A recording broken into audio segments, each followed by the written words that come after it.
queremos agora apresentar a vida do teu filho, Senhor. Sabemos que o Senhor já tem falado ao coração dele, ministrado, para que o Senhor use ele agora com autoridade, Pai amado. Guarda ele, guarda, Senhor, o teu filho, em nome de Jesus. Pai, abre a mente agora da tua igreja, Senhor, o coração, para que nós possamos receber essa palavra que venha a ser lançada, Senhor Jesus. Guarda este lugar, Senhor, que tira toda a distração, em nome de Jesus, Pai, nós te pedimos agora. Usa tremendamente a vida do teu filho, Senhor, em nome de Jesus. Amém e amém. Aplauda ao Senhor.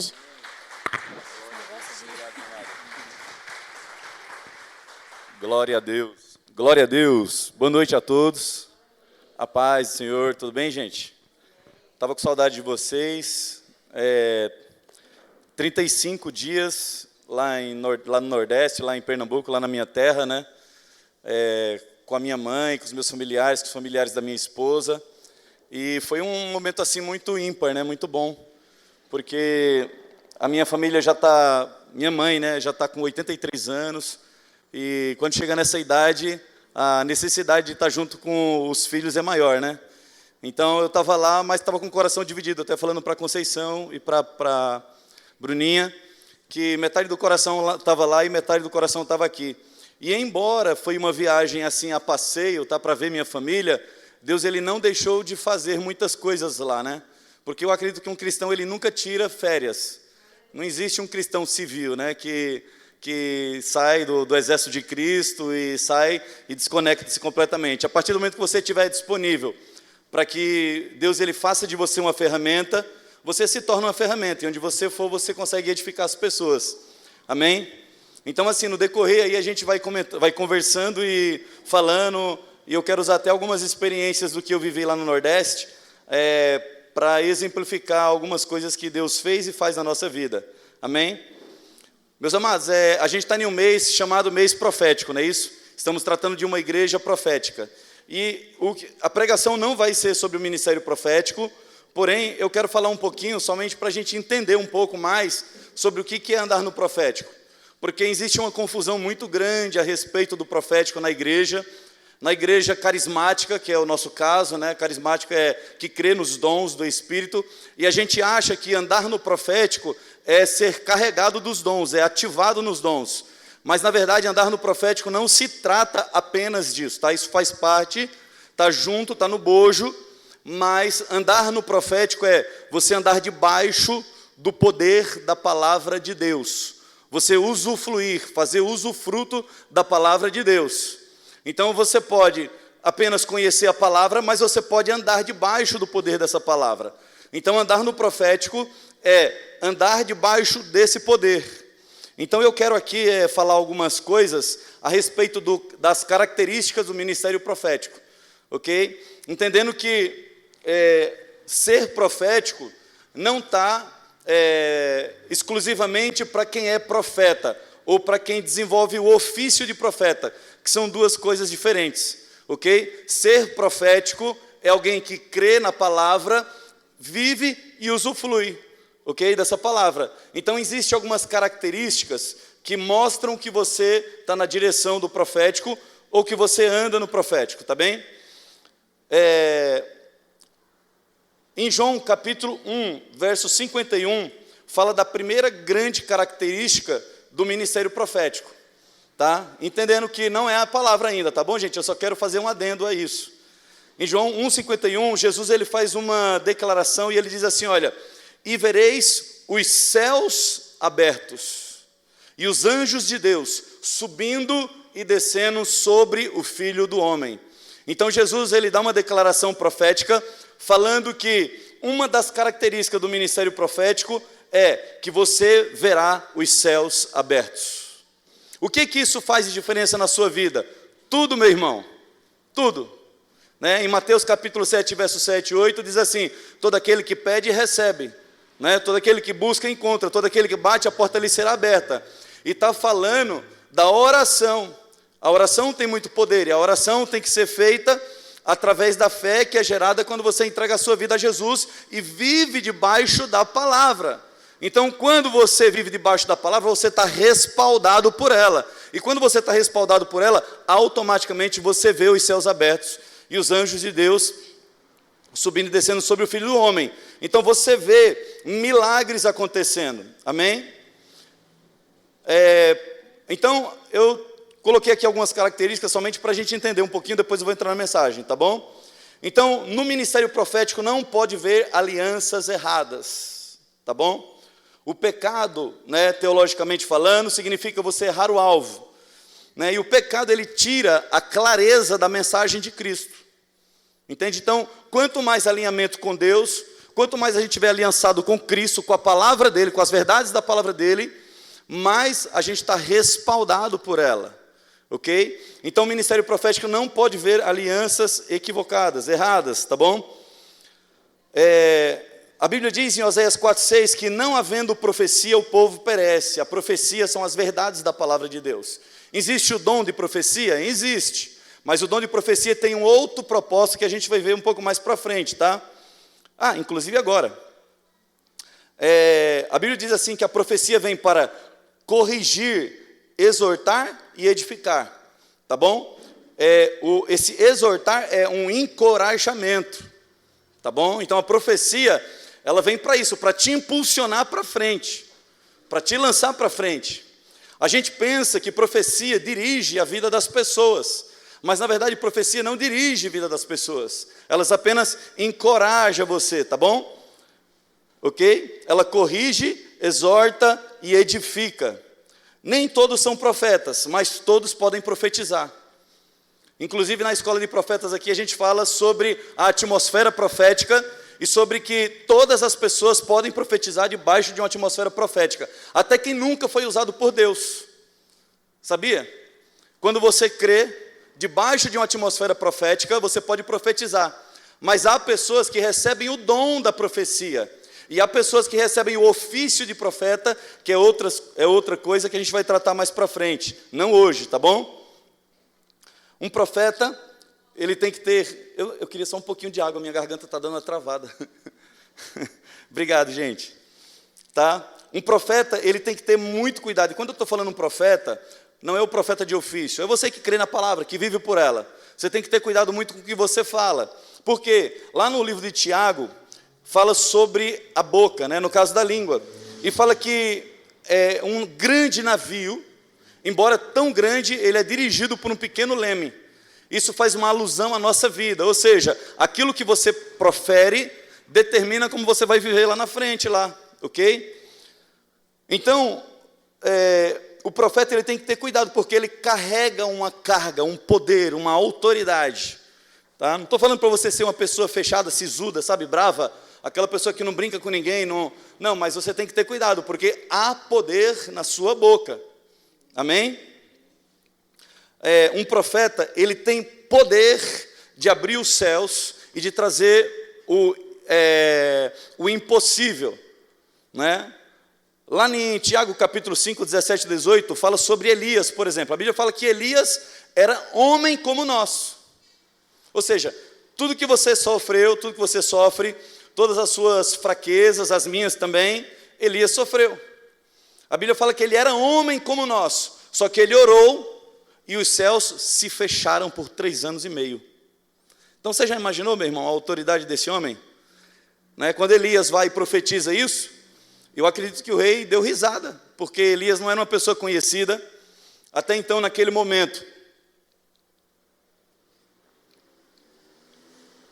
A profecia, até se cumprir, parecia uma piada, mas eu acredito que depois de 1 ano sem chover, Elias era o cara mais procurado de Israel.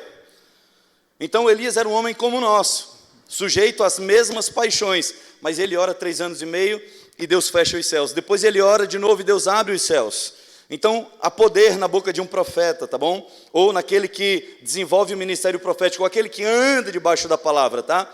O ministério profético sempre existiu desde a eternidade, não apenas em momentos ruins, porque a gente pensa que profeta só se levanta no momento ruim, não.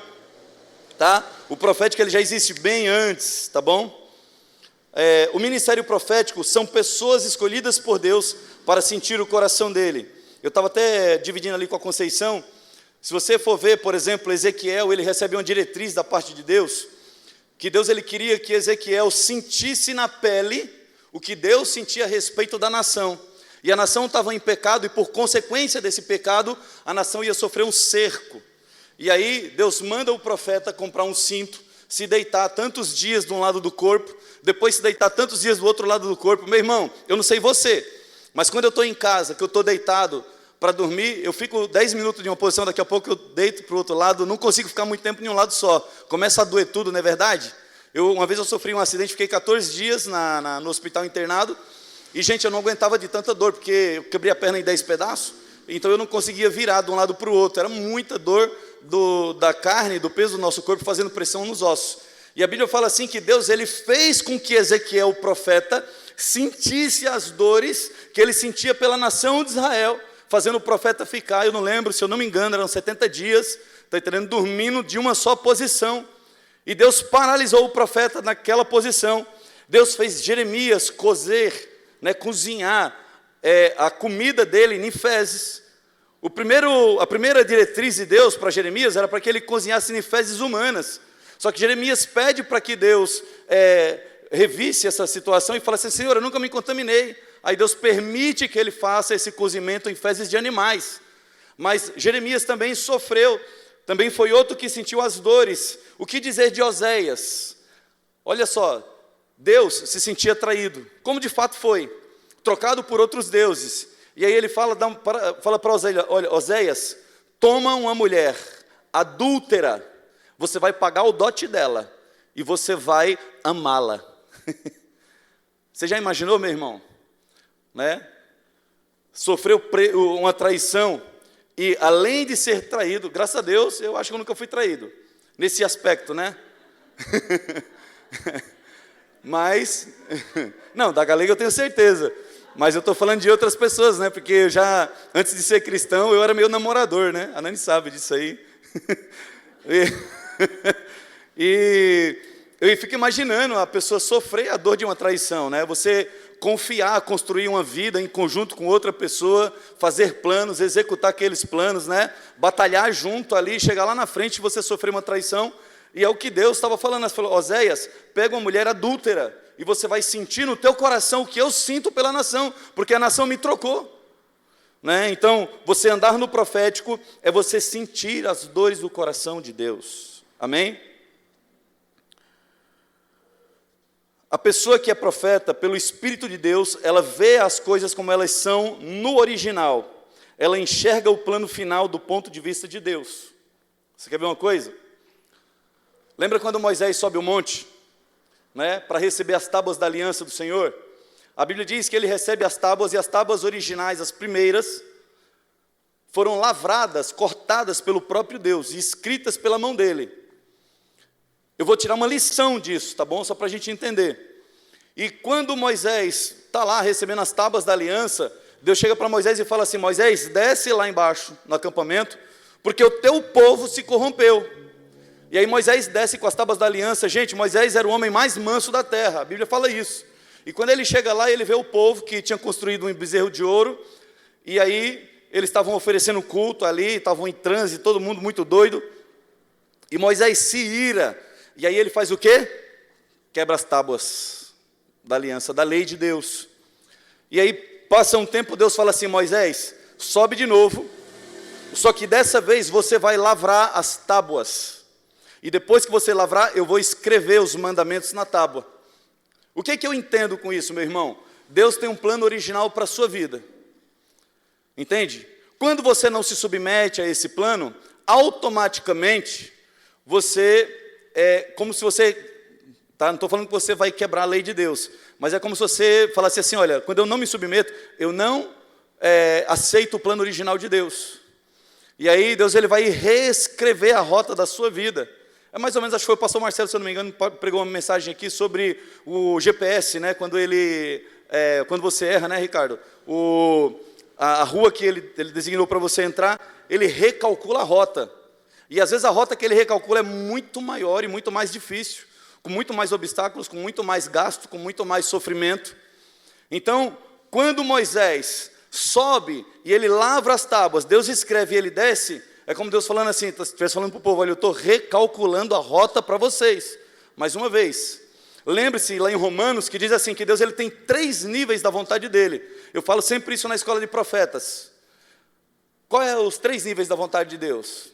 Lá em Romanos fala assim, olha, portanto, irmãos, rogo-vos, pois, diante do Senhor, que ofereçam seu corpo como sacrifício vivo, santo e agradável a Deus, para que podeis experimentar. Veja, está condicionado.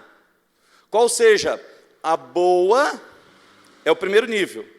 Então, você pode ver o primeiro nível da vontade de Deus para a sua vida? Pode. Mas existe um nível melhor ainda, que é o segundo nível, que é a agradável vontade de Deus. Aquilo que apraz ao coração de Deus, sabe? Aquilo que provoca prazer ao coração do Senhor. E eu vou falar uma coisa para você, meu irmão, não tem coisa melhor do que você viver os planos de Deus. Mas a Bíblia fala assim que há um terceiro nível muito maior, que ele diz que essa vontade é a vontade perfeita de Deus. Quando eu voltei do Nordeste, como missionário de campo, a primeira vez, eu fiz uma autoanálise da minha vida, de tudo que eu tinha feito até então. Isso foi em 2007, não foi, amor? 2007. Oi? Voltei em 2008, né? Fui em 2007, voltei em 2008. E eu fiz uma autoanálise, irmão, sabe, da minha vida. E querendo ou não, como missionário de campo, você fala, caramba, é um investimento no reino, né? A salvação é de graça, tá? A favor e merecido. Não custa nada para você. Agora o reino vai te custar tudo. Porque a Bíblia fala assim que o reino de Deus ele é tomado à força. Aqueles que querem entrar nele empregam violência. Ok? Então, é um investimento que você faz da sua vida. E eu comecei a fazer um paralelo. Falei, meu Deus, eu abri mão do meu emprego, eu abri mão do meu namoro, eu abri mão da mocidade que eu tomava conta na época, eu abri mão da minha casa, do meu conforto, eu abri mão dos pastores, porque quando você está no campo missionário, meu irmão, você apanha, você não tem ninguém por você, é só você mesmo e o campo e Deus. E eu fiquei pensando assim, eu falei, meu Deus, eu fiquei 6 meses lá e eu produzi tanto. Se eu tivesse sido absolutamente preciso, em obediência ao que o Senhor direcionou a minha vida, eu vou falar uma coisa para vocês, meu irmão, eu acredito que eu tinha produzido muito mais. Eu comecei a identificar, durante aquele período de 6 meses que eu fiquei lá, os erros que eu tinha cometido. Eu sei que é o mês do profético, então eu vou falar um pouco do profético, tá, gente? Mas a mensagem ainda não é essa. Eu lembro que uma vez a gente fez um culto, que era o culto de inauguração, e a igreja era muito humilde, muito humilde mesmo. Pra vocês terem noção, acho que cabia 12 pessoas, ou era 15 pessoas. As cadeirinhas muito simples, a caixa de som era horrível. Parecia aqueles microfone de peixeiro, sabe, que vende, né? Sardinha tá aí, não sei o quê, né? Que passa na rua, era horrível, o som não tinha. Grupo musical, meu irmão, não tinha ninguém. Só tinha uma pessoa que tocava teclado, cantava, e eu colocava mais um para pedir desculpa no final. O negócio era feio. E eu lembro que nós fizemos o culto de inauguração, e eu já tinha um hábito, um costume que eu tenho até hoje, de orar em línguas, tá? Não só na igreja, mas na minha casa. Estou viajando, estou orando em línguas. Estou na minha casa, estou fazendo alguma coisa, estou orando em línguas. Estou trabalhando, estou orando em línguas. Se eu não estou falando com o pessoal que eu estou trabalhando, eu estou orando em línguas. Por quê? Porque a Bíblia fala assim, que aquele que ora em línguas edifica a si próprio, né? Então, eu estava no campo de batalha, eu precisava me edificar. E aí eu lembro que eu já tinha uma vida de oração em línguas, tarará, tudo mais, e a gente fez um culto, meu Deus, gente, Deus veio naquele lugar, foi assustador, assim. E eu lembro que um irmãozinho muito simples, muito humilde, chegou para mim e falou assim, irmão, não te conheço, nunca te vi, realmente eu nunca tinha visto eles, eram 3. E um deles falou assim, olha, Deus manda falar para você se revestir do poder dele. Você precisa investir mais tempo orando em línguas. Aí na hora, né, porque a gente é muito orgulhoso e às vezes a gente não reconhece na hora, né? Na hora eu falei assim, não, amém, irmão, amém. Só que por dentro eu estava falando, rapaz, que é isso? Por acaso eu não sou profeta? Não sou homem de Deus, né? Acaso Deus não falaria comigo antes? Só que Deus coloca-nos interdependentes. Eu sou dependente de você, assim como você é dependente de mim. Você é dependente da pessoa que está aí do seu lado, porque igreja é isso, é comunhão, é interação, é simbiose. E eu ignorei, meu irmão. Passou uma semana, jogaram uma obra de bruxaria dentro da igreja. Jogaram dentro da igreja uma obra de bruxaria, meu irmão. E a igreja estava crescendo, estava forte, tinha, para um lugar como aquele, a gente estava por volta de quase 60 membros, em 6 meses, e sumiu. Parou de acontecer os milagres e um peso espiritual, uma carga tão grande, e aí eu caí em si. que tinha sido uma desobediência minha do que Deus tinha ordenado. A Bíblia fala que você deve julgar a profecia. Rapaz, era tão simples, eu podia ter julgado e ia pensar assim, qual é o mal que isso vai me fazer? Muito pelo contrário. Né? Então Deus, na verdade, não estava me envergonhando nem nada. Na verdade, Ele estava falando assim, olha, Val, fica alerta, porque vai vir um ataque muito violento, você precisa estar fortalecido para você encarar. Então o profético, meu irmão, é aquela pessoa que anda junto com o coração de Deus, que ele entende aquilo que é no plano original, aquilo que Deus traçou para a sua vida. Entende? Então Deus, Ele revela esse plano para você e você repassa. Amém? E eu vou entrar na ministração, porque senão o tempo vai ficar curto, ok? Eu queria que você abrisse aí a sua Bíblia em João, capítulo 4, verso 22 e 23, que é um texto muito conhecido.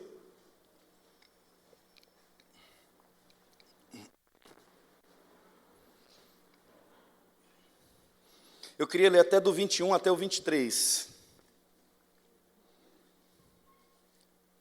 O título dessa mensagem é o seguinte: a gente está falando do profético esse mês, né? Só que o profético, meu irmão, ele funciona em sincronicidade com alguns outros elementos, ok? E entendam que profético é céus abertos, é você vivendo as promessas da palavra de Deus, tá? Já falei aqui que na Bíblia, aproximadamente 8.000 promessas para a sua vida. Então eu pergunto para você, das 8.000 que tem aqui, aproximadamente, quantas você já granjeou, já conseguiu tomar posse? Então você percebe, a gente está em déficit, não está não? Então você percebe que a gente está atrasado aí no cronograma aí? Então a mensagem, o tema é o seguinte: adoração transcendental que abre o profético. Por quê? Porque o profético, tá? Como eu falei, é você andar com os céus abertos sobre você. Só que para isso acontecer, tem alguns elementos que Deus deixa na palavra dele. E um dos elementos mais poderosos que existe para que o profético seja aberto é a adoração através do louvor. Amém? Mês passado eu estava lá no Nordeste e o tema do mês era adoração. E eu fico pensando que às vezes a gente fala muito sobre adoração, mas a gente não compreende o que é isso, ok? Por isso eu vou discorrer aqui nesse assunto, tá bom? João 4, verso 21 a 23 diz assim, eu vou ler na NVI, tá? Jesus declarou: creia em mim, mulher. Está próxima a hora em que vocês não adorarão o Pai, nem neste monte, nem em Jerusalém. Vocês, samaritanos, adoram o que não conhecem, nós adoramos o que conhecemos, pois a salvação vem dos judeus. No entanto, está chegando a hora, e de fato já chegou, em que os verdadeiros adoradores adorarão o Pai em espírito e em verdade, pois são estes os adoradores que o Pai procura. Amém? Está assim na sua Bíblia? Eu queria só fazer uma oração rápida, não desmerecendo nenhuma oração feita aqui, muito pelo contrário, só pedindo para que Deus ele venha abrir o seu coração. Feche os olhos só um minuto aí. Pai, no nome de Jesus, nós colocamos diante do Teu altar o nosso coração. Entendemos que a Tua palavra, ela é vida para nós. Entendemos que a Tua palavra, como está em Isaías 55, 10 e 11, ela não volta para o céu antes que produza o resultado para o qual ela é enviada. Por isso, no nome de Jesus, nós queremos Te pedir que o Senhor abra o nosso entendimento. Queremos Te pedir que o Senhor, Pai, coloque no nosso coração a semente da Tua palavra. Pai, em nome de Jesus, como ministros da Tua palavra, como Teus profetas aqui nesse lugar, nós queremos pedir que o Senhor coloque Teus anjos em volta dessa igreja. Pai, toda armadilha, Pai, todo levante, toda operação do inimigo contra nossas vidas, a Tua palavra diz que não prosperará, a Tua palavra diz que nenhuma arma forjada prevalecerá contra os Teus santos. A Tua palavra diz, Senhor Deus, que nós somos pedra e sobre essa pedra, Jesus, o Senhor edificará a Tua igreja e as portas do inferno não prevalecerão contra ela. Por isso, em nome de Jesus, meu Pai, que a Tua palavra vá e produza o resultado para que ela vai ser enviada para a glória do Teu nome, em nome de Jesus. Amém e amém. Amém? Meus amados, eu quero falar sobre adoração transcendental. O que é adoração transcendental? É simples. Adoração transcendental é aquela adoração que chega até Deus. É aquela adoração que toca o coração do Senhor. É aquela adoração que quando toca o coração do Senhor, os céus se abrem. E a gente percebe isso de forma muito clara, não é verdade? Quem aqui já teve experiências profundas na adoração? Eu já tive. Uma vez a gente estava não sei se o Ricardo vai lembrar, a gente estava num encontro com Deus, a gente não pode falar o que acontece, lá em cima, na Fiorelli Psicaco. E teve o pessoal que estava dando apoio no encontro com Deus, a gente estava lá em cima, e o pessoal estava sendo atendido embaixo, na hora da refeição. E aí eu lembro que a gente começou, o pessoal, quer dizer, era um momento de descanso, não sei se o Vitão vai lembrar. É porque o Vitor andava muito com o Natan. E na hora do descanso ali, a gente não tinha obrigação nenhuma, gente, de adorar, nem nada, até porque tinha os intercessores que faziam toda a cobertura espiritual. E eu lembro que do nada, assim, o pessoal começou a cantar, louvar e adorar a Deus, assim. Eu lembro que a presença de Deus entrou de uma forma tão violenta ali, gente, que a gente não conseguia ficar em pé. Literalmente, aquela palavra que diz assim, que a glória do Senhor veio e os sacerdotes não conseguiam ficar em pé, aconteceu, caiu todo mundo. Eu lembro que só ficou o Natan, não sei se você lembra disso aí, Vitão, ou o Ricardo, dançando assim, sabe, em volta do pessoal, e uma glória, um céu aberto assim, isso é uma presença de Deus tão intensa, tão poderosa, tão profunda, e a gente cantando um louvor, sem instrumento, sem nada, era muito espontâneo, sabe? Então a adoração transcendental é aquela adoração que passa do teto da igreja, toca no coração de Deus, e aí abre os céus, provoca uma reverberação. Então eu quero falar hoje sobre essa adoração transcendental, ok? Jesus ele fala assim, olha, vocês adoram aquilo que não conhecem, nós adoramos aquilo que conhecemos, tá? E eu fiz uma observação aqui que é o seguinte, o homem natural, o ser humano, mesmo que ele não tenha Cristo, tá? Mesmo que ele ainda esteja em pecado, mesmo que ele não tenha conexão com as coisas do Espírito, esse ser humano, ele já tem uma necessidade primária na vida dele de adorar algum ser. Você quer ver um exemplo disso? Você pega aí as histórias dos aborígenes, dos homens que vivem no meio do mato, né? Tem um documentário que eu sempre falo para o pessoal da Escola de Profetas aqui, ó, assista, que você vai ver assim o poder de Deus agindo de uma forma tão tremenda, chama-se Transformações 2. E vai contar a história de muitas pessoas, muitos povos distantes, que não tinham sido alcançados pelo Evangelho, que de alguma maneira eles sentem uma necessidade, um desejo, sabe, uma vontade de adorar, porque ele sabe que alguma coisa maior criou todas as coisas, ele não sabe dizer o que é, ele não tem discernimento disso, e ele não sabe quem é esse ser, mas ele sabe que ele precisa adorar esse ser. Então é por isso que você chega lá no meio dos índios, por exemplo, eles adoram a chuva, eles adoram o rio, eles adoram a terra, porque a terra produz, né? Porque existe uma lacuna, um buraco no coração, que só pode ser preenchido com o Criador, que é Jesus, ok? Então mesmo o ser humano caído, ele tem essa necessidade de adorar a Deus, tá? Por quê? Porque ele é um ser tricotômico, né? Corpo, alma e espírito, ok? Então, por causa dessa necessidade, não é? Jesus ele fala isso aqui, olha, vocês adoram aquilo que vocês não conhecem. Então tem pessoas que estão adorando, mas não conhecem. E eu posso fazer um paralelo até com a vida cristã hoje. Tem pessoas que vivem dentro da igreja, mas nunca tiveram uma experiência pessoal com Deus transformadora, porque é impossível você ter uma experiência pessoal com Deus e continuar andando do mesmo jeito. Eu digo que no mínimo, você vai ter propriedade para escolher entre querer andar com Deus ou querer viver uma vida secular. Mas você precisa ter uma experiência pessoal com Deus. E a ferramenta mais poderosa para se ter esse tipo de experiência é a adoração através do louvor, ok?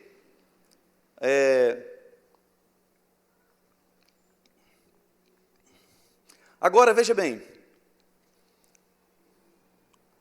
uma das ferramentas mais poderosas da adoração, e aí eu vou falar devagar, para que a gente não perca o entendimento. Uma das ferramentas mais poderosas da adoração é o pensamento ou a imaginação, ok?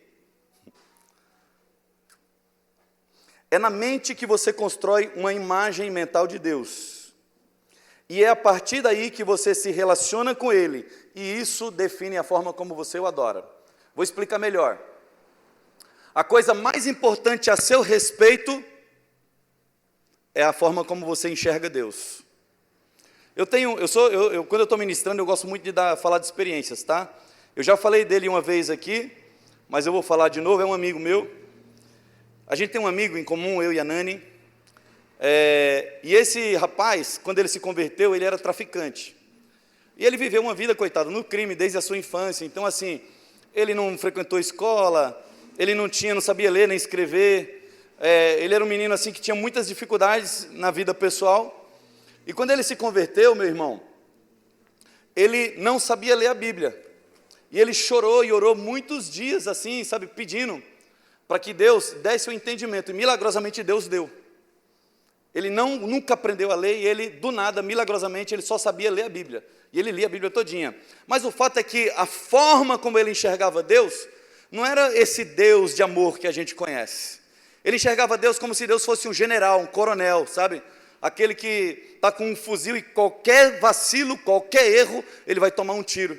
Então, ele se relacionava com Deus desse jeito. Pra vocês terem noção, ele ia comprar, isso é fato real, gente, eu não estou inventando. Tá? Eu falo isso porque ele dava liberdade de a gente conversar e falar, e ele explicou do testemunho na época. Hoje a gente dá risada disso, né? Mas isso foi um fato real. Quando ele foi comprar pão, a primeira vez depois que ele se converteu, meu irmão, ele corria de esquina a esquina e se encostava assim, com medo de Deus olhar lá de cima e lembrar dos pecados que ele tinha cometido durante a noite, em pensamento, em sonho, e fuzilar ele. Primeira vez que ele se converteu, meu irmão, ele ganhou um terno, e sabe o que foi que aconteceu? Ele tomou banho, com medo de pecar, ele tomou banho de terno e tudo. E aí, irmão, dá para você? Quem iria com ele nessa ideia? Ninguém, né? Por quê? Porque você conhece um Deus de amor, um Deus de graça, um Deus de misericórdia. Mas a coisa mais importante que você sabe ao seu respeito é a forma que você tem ao seu respeito, é a forma como você enxerga Deus. Então veja que a maneira dele se relacionar com Deus era uma maneira como se Deus fosse um carrasco, um Deus cruel e terrível. Por isso que a imaginação, ela é construída em você a partir do momento que você conhece Deus. Vou dar um exemplo para vocês. Toda vez que eu vou adorar em casa, que eu vou orar, a primeira coisa que eu faço é ligar um som. Eu gosto é coisa minha, viu, gente? É coisa minha, de repente não funciona com vocês. Mas eu gosto de ligar um som, apagar as luzes, e aí eu me ajoelho. E eu não consigo orar. Eu não consigo orar. Simplesmente eu não começo a falar com Deus orando. Eu começo a lembrar dos atributos de Deus. A Bíblia fala que Ele é um Deus todo-poderoso, onisciente, onipresente, que embora Ele seja soberano, Ele te ama, ao mesmo tempo que Ele é um Deus coletivo, Ele é um Deus pessoal, que conhece as suas necessidades pessoais e se importa com você. Então, quando você começa a entender, você começa a criar uma imagem mental na sua mente. E a partir do momento que você tem essa imagem criada, do que você conhece a respeito de Deus, você se relaciona com Ele. A penúltima escola de profetas, antes de eu viajar, a última, né, Sandro? A gente estava aqui, gente, e eu cheguei aqui, até trouxe um amigo meu lá de Pernambuco, quando ele chegou aqui, ele é meio religioso, acho que ele se escandalizou, porque os meninos chegam uma hora e meia antes aqui, e chega aqui, estava tudo escuro, estava o Rodrigo, o Juan ali, e tinha uma meia dúzia aqui assim, e, o som no talo aqui, o pessoal correndo de um lado para o outro, mandando beijo para Jesus, caindo, se jogando, tá entendendo? Mas a atmosfera espiritual estava muito aberta. Os céus estavam tão abertos, gente, estavam tão abertos que, né, Sandro? Sandro veio nesse dia, que eu lembro, Sandro, Lani, que quando a gente começou a orar aqui, gente, meu Deus, não dava nem para respirar, tamanho era a presença de Deus, a glória, sabe? Agora, a minha pergunta é, por que eles estavam adorando a Deus desse jeito?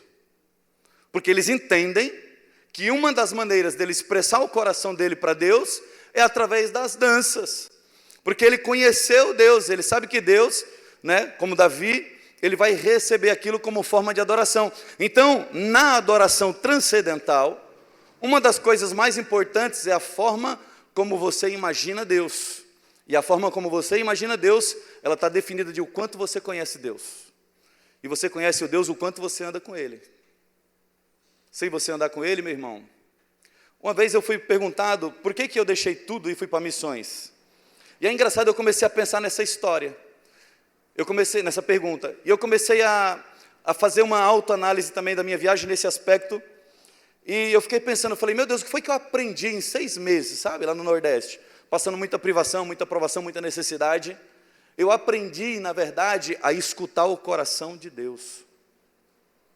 Ou seja, você aprende a andar com Ele. Lógico que eu sou falho, tenho muitos defeitos, preciso ser moldado e mudado por Ele, mas quando você anda com Deus, sabe aquela frase? Tem uma frase que o pessoal fala assim, conheço a Deus, não de ouvir falar dEle, mas de andar com Ele.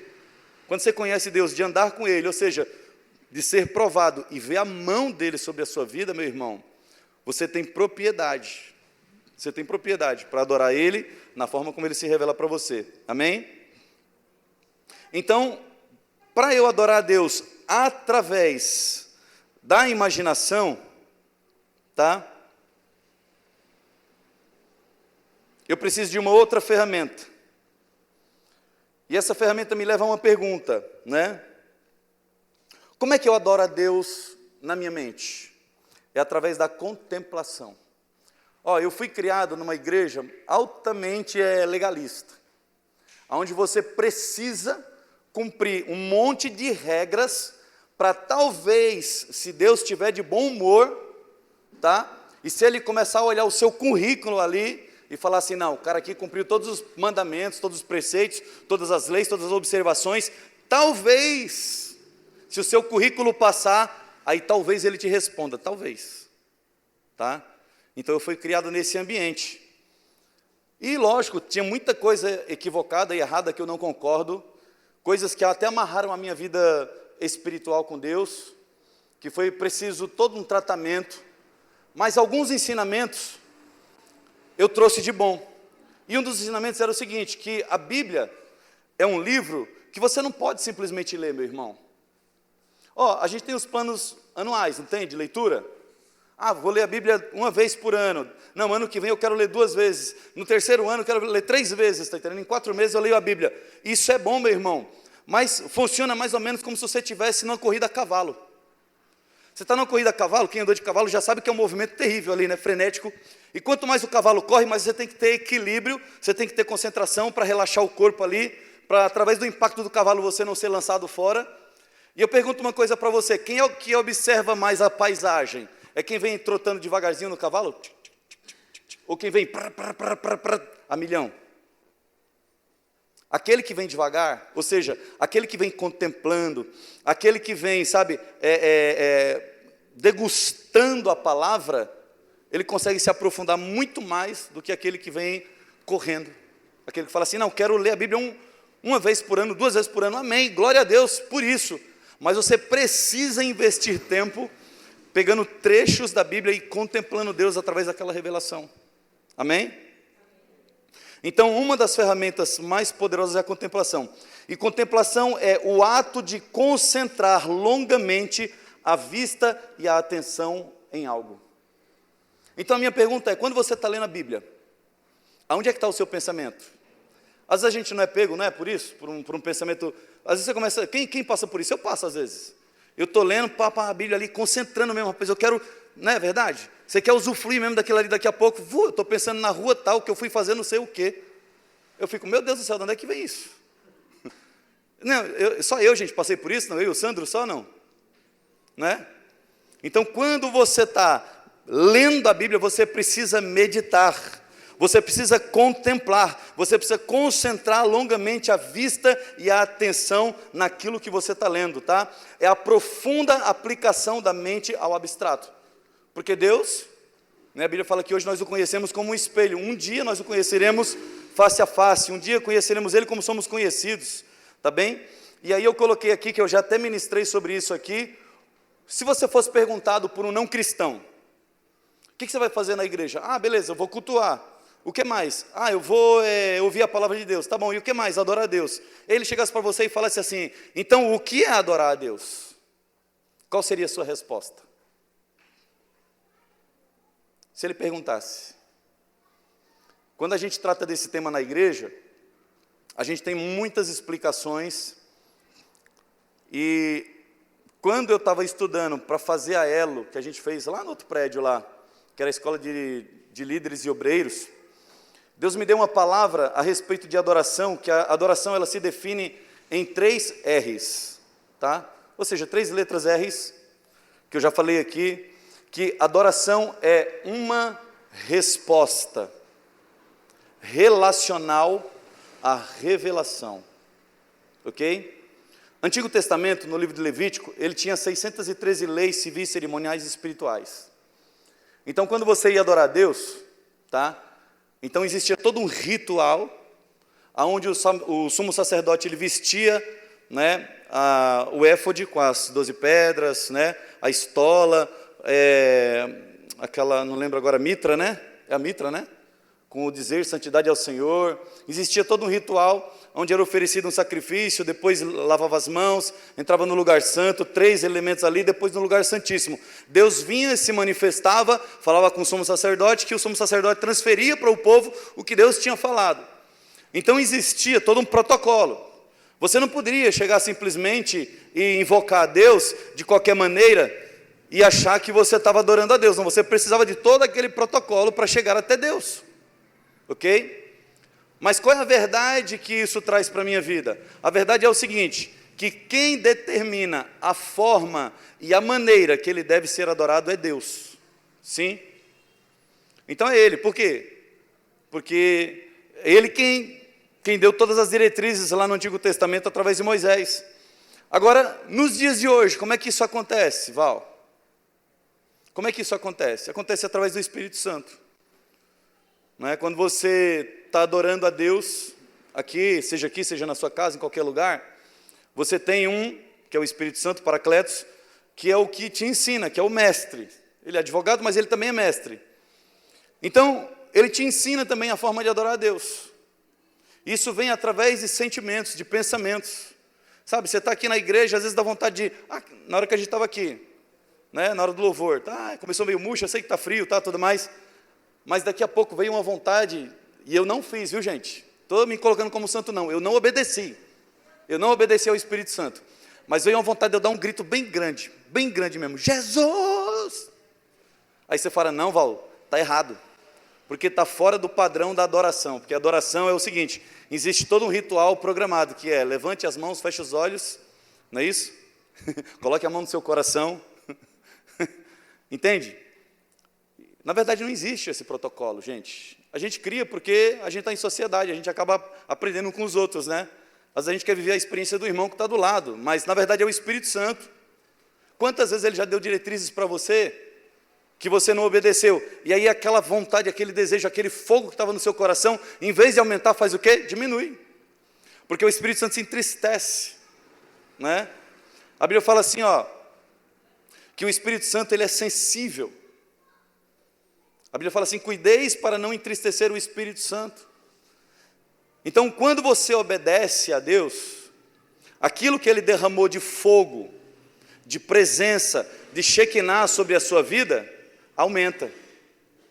Você responde a Ele, aumenta. Vem aquela alegria, aquela vontade, aquele desejo. Você fala, meu Deus. Aí Ele te dá um outro comando. Fala assim, olha, abre a boca agora e fala, Jesus, eu te amo. Manda beijo para Ele. E aí você fala assim, não Senhor, mas o que é que vão pensar? Porque existe um protocolo.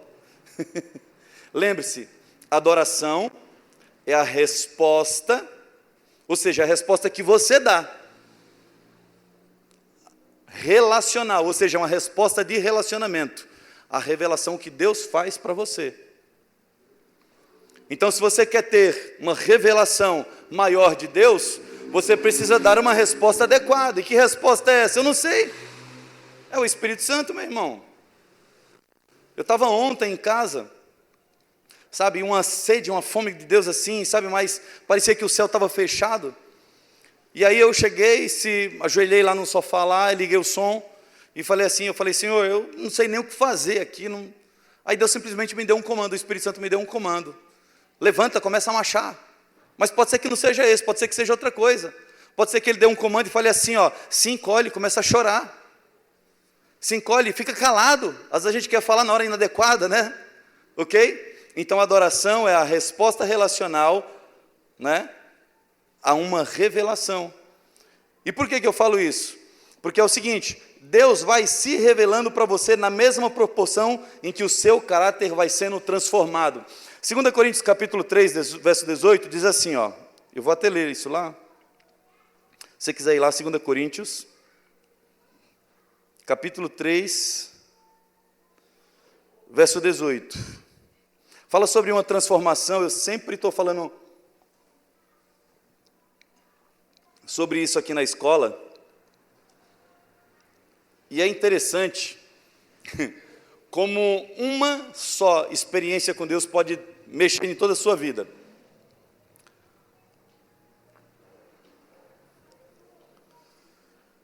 Pessoal, é papel da igreja ensinar, é papel da igreja doutrinar dentro da palavra de Deus, é papel da igreja transmitir os valores do reino de Deus.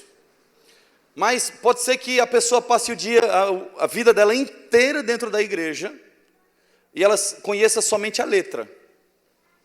Você já viu o caso de pessoas que passam a vida inteira dentro da igreja, e a pessoa não muda, não transforma, não é? E aí você fala, nossa, caramba, rapaz, a pessoa está do mesmo jeito, faz 20 anos que está na igreja e não aprende, sempre está caindo nos mesmos erros. Isso foi tema até de uma discussão com a Pamela uma vez. A gente estava lá na casa do pastor, aí a Pamela chegou para mim e falou assim, mais ou menos, né, Pamela? Eu não vou lembrar todas as palavras.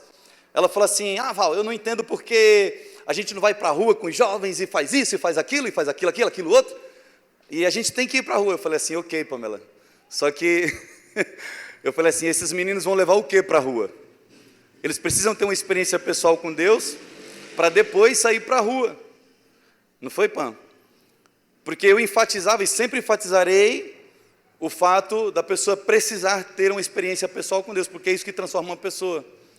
E aí eu falava, Pamela, os jovens precisam primeiro ter uma experiência pessoal com Deus, e aí então, a partir de então, eles vão ter alguma coisa para repassar para frente. E foi uma discussão saudável, né, Pamela? Que durou a noite inteira, todo mundo comendo churrasco e a gente batendo boca lá. Não, no bom sentido, né? Conversando. E aí a Pamela veio para a escola de profetas. A Pamela sempre foi uma mulher de Deus. Porém, aqui na escola de profetas, a Pamela teve uma experiência pessoal que, de fato, acho que deu sentido para a tua vida profética, não foi, Pamela?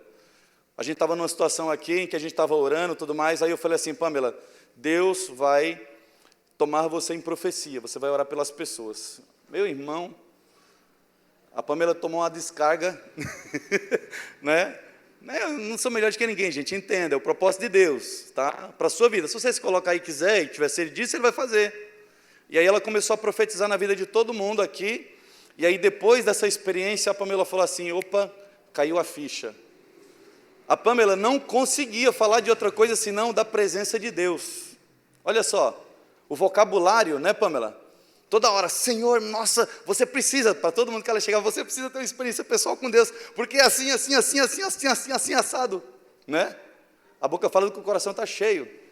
Então, é impossível você ter uma experiência com Deus e continuar do mesmo jeito. Por quê? Por causa disso aqui, ó, 2 Coríntios, capítulo 3, verso 18, diz assim, olha, mas todos nós, com a face descoberta, contemplamos, como por meio de um material espelhado, a glória do Senhor. Só fazendo um adendo aqui, gente, a glória está diretamente ligada à pessoa de Deus, tá bom? A glória do Senhor, conforme a sua imagem, estamos sendo transformados com glória crescente, ou de glória em glória, algumas traduções dizem aí, tá? Na mesma imagem que vem do Senhor, que é o Espírito. Então está falando assim, ó, que quando você contempla Deus e tem as experiências pessoais com Ele, tá? Que essa manifestação da glória é uma manifestação da pessoa dele. Você é mudado, você é transformado, e Ele lhe transforma a imagem daquilo que você está contemplando, que é a revelação que o Espírito Santo faz de Deus. Vocês conseguiram entender esse versículo? Ok? Então imagina só, a Bíblia fala assim que nós somos transformados de glória em glória. Cada experiência pessoal que você tem com Deus te transforma a imagem de Cristo. Entendeu? Então, você estuda a Bíblia, você come a palavra, você entende os princípios, Você sabe o que você precisa fazer, mas transformação só vem com experiência pessoal com Deus. Por isso que todo cristão precisa passar, meu irmão. E a adoração transcendental é um veículo poderoso.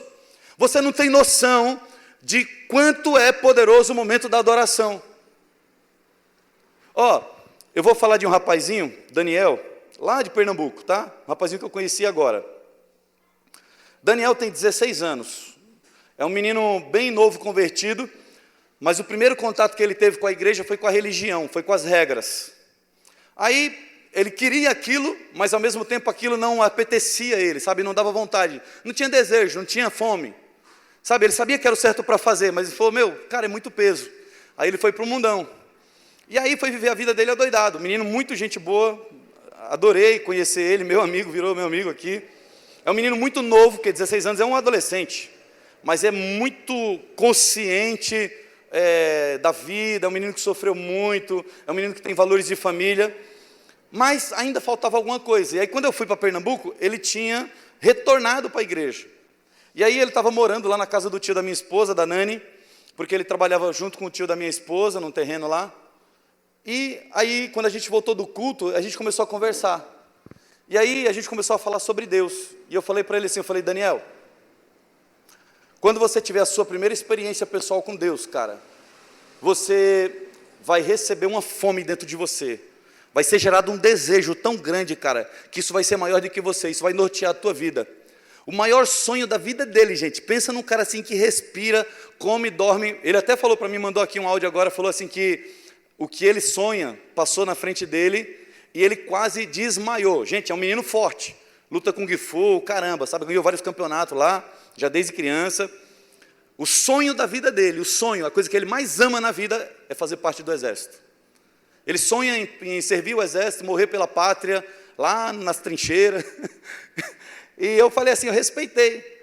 Aí no primeiro dia a gente conversando, eu cheguei para ele, eu falei isso para ele, aí ele falou assim, missionário, mas como é que eu recebo? Eu falei assim, eu vou orar por você e Deus vai te tocar. Você crê? Creio. Gente, foram 5 dias consecutivos, a gente ficando até 3, 4 da manhã, tá bom? Sendo que ele levantava 7 horas para quebrar pedra lá no terreno, tá? A talhadeira e o martelo. Então imagine aí, viu, gente? E aí ele falou assim, eu posso receber isso? Eu falei, lógico que pode, cara. Aí orei por ele, na hora que eu orei por ele, gente, Deus veio e tocou esse menino. Esse menino virou uma fome, uma sede tão grande, que a primeira declaração que ele fez foi o seguinte, falou assim, missionário, eu creio que eu nasci para ser soldado do exército. Eu quero entregar a minha vida pelo meu país. Mas o amor que eu experimentei hoje é tão violento, é tão profundo, que eu abro mão de todos os meus sonhos, se Deus falar para mim que não é o meu chamado.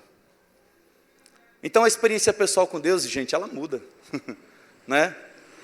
Ela abre os céus sobre você, a realidade espiritual de quem... Imagina, gente, imagina só, Jesus está voltando, sim? O que vocês pensam que a gente vai ficar fazendo lá no céu? Com asinha, uma auréola, né? Eu costumo falar que galardão, já falei isso aqui antes, tá? Que é a retribuição por serviço executado, que é uma recompensa que todo crente em Cristo, quando for arrebatado lá nos céus, e entrar num lugar chamado Bodas do Cordeiro, que é um período onde Jesus vai servir a igreja, e está chegando esse dia, tá? E aí os galardões serão distribuídos, tá bom? As recompensas. Eu acredito que o galardão é o nível de acessibilidade a Deus e a glória dele lá no céu. Sabe, o quanto você foi apaixonado por ele, o quanto você o desejou, o quanto seu coração ardeu por ele. Sabe, o quanto você abriu mão de fazer coisas que às vezes agradavam o seu coração para agradar a ele. O quanto você deseja dele, meu irmão. E não é fácil a gente gerar esse sentimento, não. Eu costumo orar uma oração que é o seguinte, eu oro para Deus e falo assim, Senhor, o Senhor criou todas as coisas, o Senhor formou todas as coisas. Então eu entendo que até o desejo de te adorar, de estar na tua presença, vem do Senhor. Jeremias 17:9 fala que mais enganoso que qualquer outra coisa é o coração do homem e a sua doença é incurável. Então eu não posso confiar no meu coração, não. Sabe? Eu preciso confiar naquilo que o Espírito Santo coloca e gera em mim. Então eu falei, Senhor, enche o meu coração, coloca sede e fome do Senhor. Sabe, eu quero sentir tanta sede, tanta fome de Ti, a ponto de doer dentro de mim. Então a minha pergunta é, meu irmão, como é que está o seu coração hoje? Sabe, o quanto de verdade você é apaixonado por Jesus?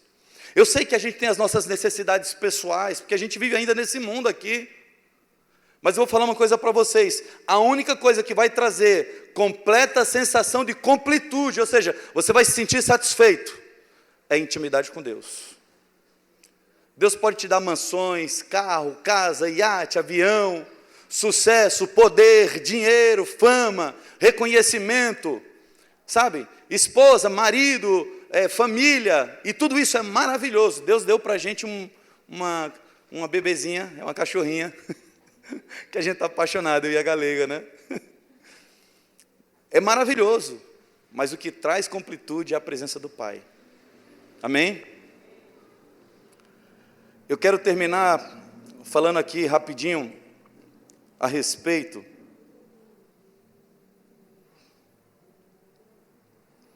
da revelação gradual que Deus ele faz na vida de todo cristão. Eu vou usar 3 pessoas bem rápido aqui, vou fechar e a gente vai orar. Amém? Lá em Êxodo, capítulo 3, verso 1 a 6, fala sobre um homem que foi chamado por Deus para cumprir uma missão muito dolorosa, muito poderosa, muito relevante. E Deus se revela para esse homem, no primeiro contato, através de um arbusto que pegava fogo. Moisés era o nome dele. E Moisés ele estava cuidando ali das ovelhas, uma ovelha se perde, ele vai atrás da ovelha. Quando ele chega naquele lugar, o arbusto está pegando fogo. E aí ele olha aquele espinheiro e ele começa a falar, nossa, que coisa interessante. E ele se aproxima, meu irmão. Quando ele se aproxima, Deus percebeu que ele estava se aproximando, e Deus vai e fala com ele, fala assim, Moisés, Moisés, tira as sandálias dos pés, porque o lugar em que tu estás é terra santa. Você vai ver que Moisés se afasta de Deus. Então Moisés estava com medo da revelação de Deus, primeiro contato de Moisés. Deus fala com Moisés e explica o plano dele para a vida de Moisés. E Moisés começa a obedecer a Deus, começa a conhecê-lo, Deus começa a se revelar para Moisés cada vez de uma forma mais profunda. Chega em Êxodo 33, verso 9 e 7, diz que Moisés construiu um relacionamento com Deus, a partir daquilo que ele conheceu de Deus, tão grande, que Moisés constrói uma tenda chamada Tenda do Encontro. E quando Moisés estava subindo para essa tenda, todos os homens, todos os líderes daquele povo, quase 3 milhões de pessoas, ficavam diante das suas portas, de costa para Moisés, e Moisés subia o monte. E quando Moisés subia o monte, que chegava na tenda do encontro, a glória de Deus, o poder dele vinha sobre aquele lugar. E Deus falava com Moisés todos os dias. Humanamente falando, a gente olhando esse tipo de experiência, a gente fala assim, Senhor, é suficiente. Já imaginou, meu irmão?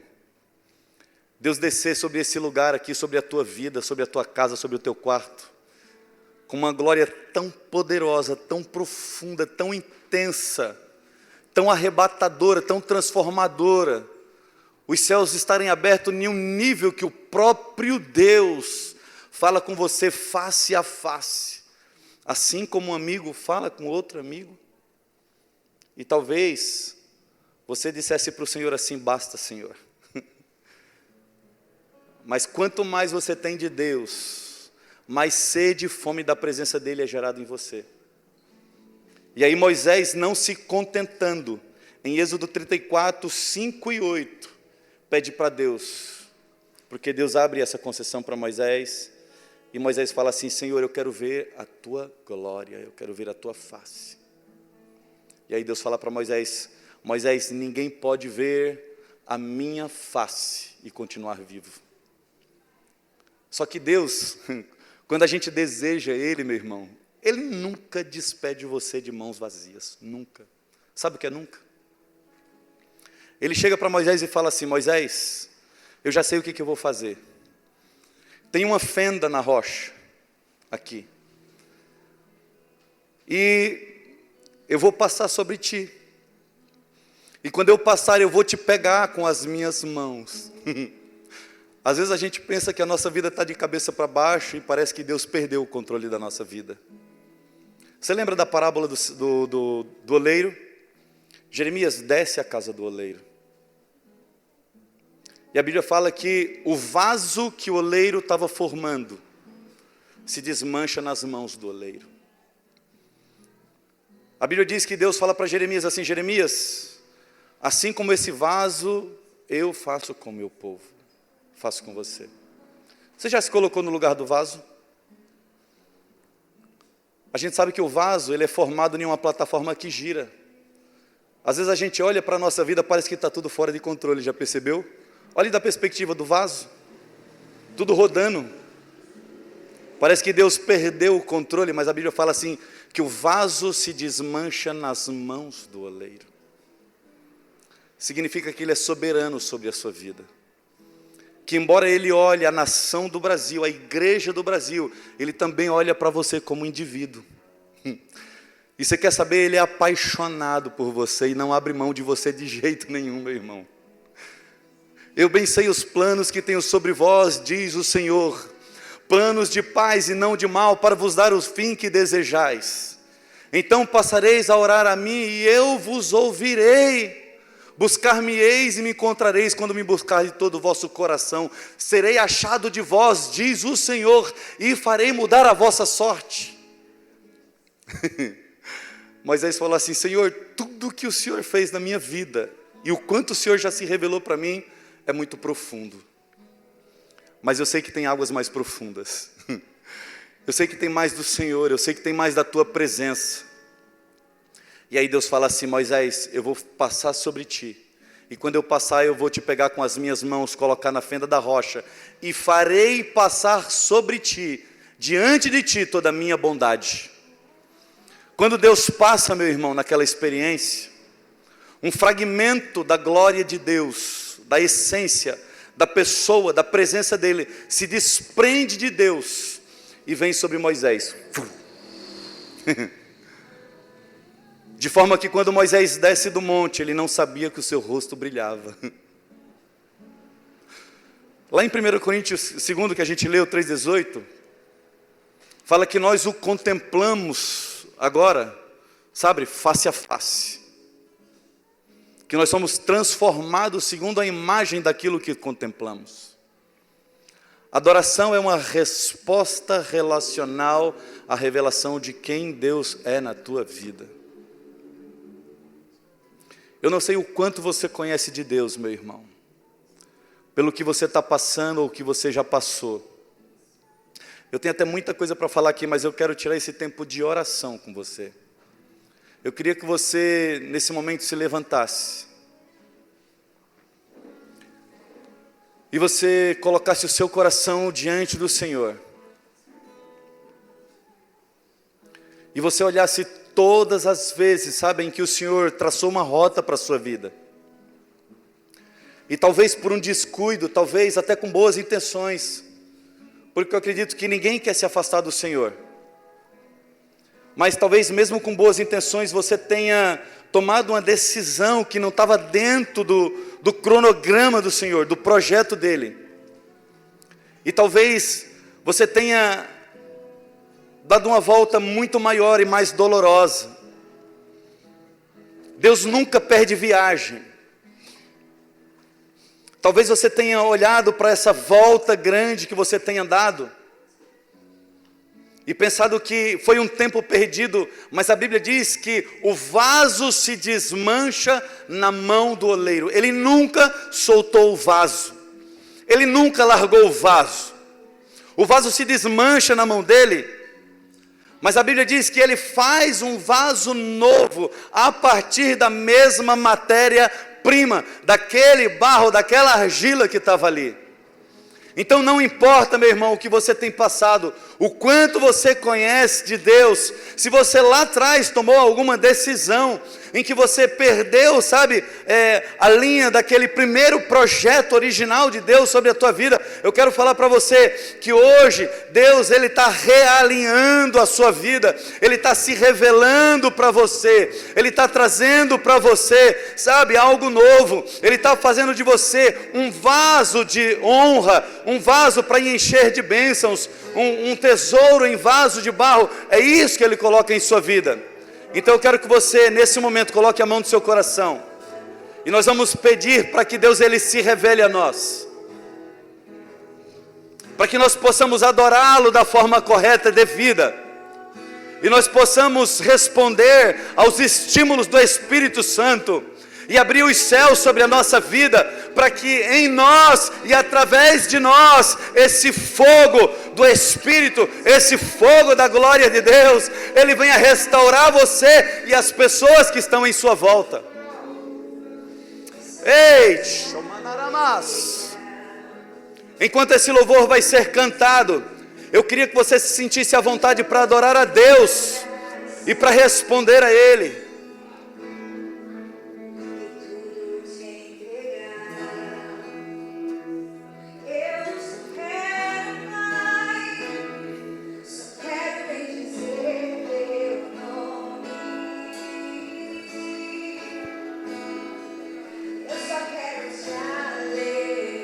Abre a sua boca, responda ao que o Espírito Santo está te estimulando nessa noite. Oh!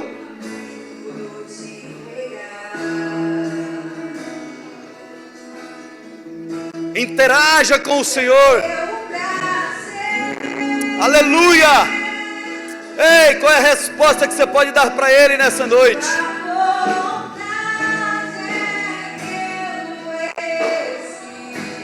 Ele é um Deus que interpreta lágrimas. Oh! Se você quiser dançar na presença dEle, você tem liberdade. Oh! Oh!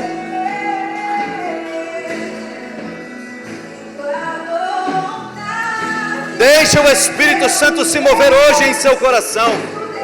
Ei, canaramanto yederemachadaramas.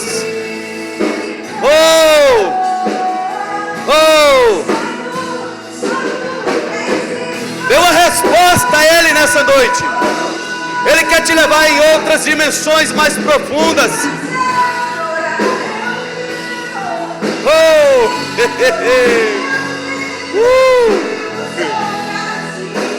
Responda ao Espírito Santo. Ele tem saudade de você. Ele quer te encher com fogo.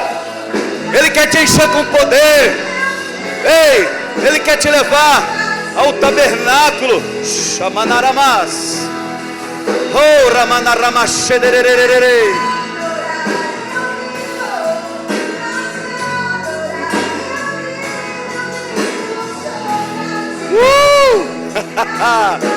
Abre a tua boca. Responde ao estímulo do Espírito Santo. Responde.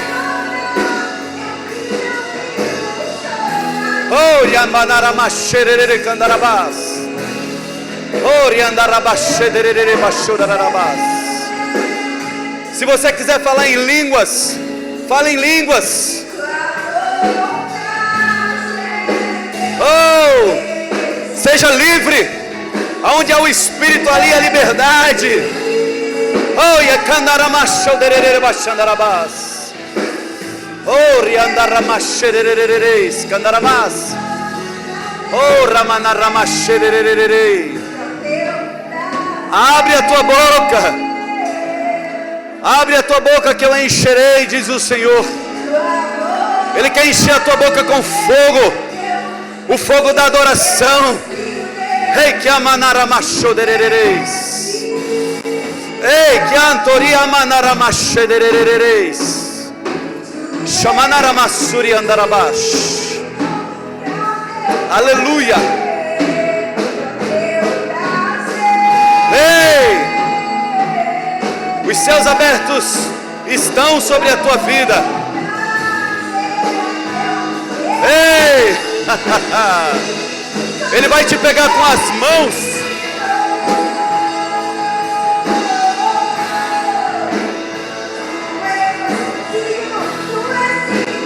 Você pode entregar mais para Ele. Tem mais no trono de Deus, tem mais.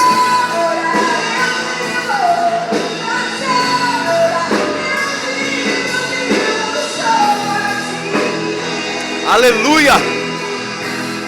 Oh, riandaramashirerererere. Oh, riandaramashirere, candarama.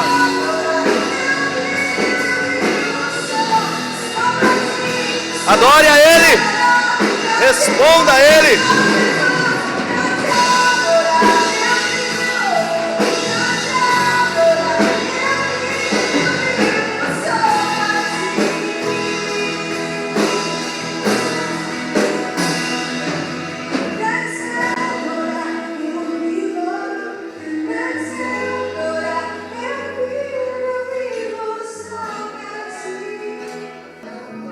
Pai, no nome de Jesus, como ministro da Tua palavra, no poder do nome de Jesus, eu profetizo sobre a Tua igreja, Senhor, um novo tempo.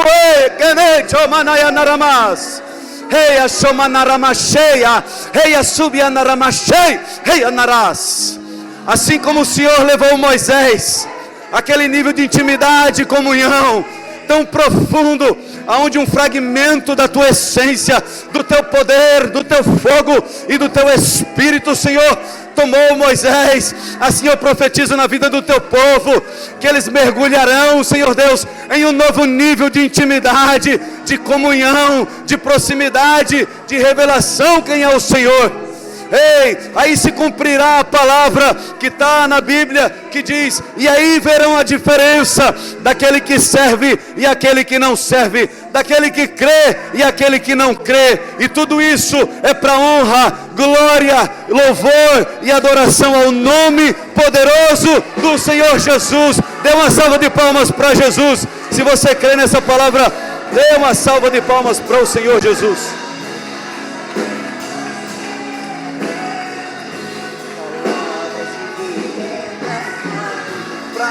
Eu irei, se eu não tenho pra onde ir, só tenho você, Deus, palavras de vida eterna.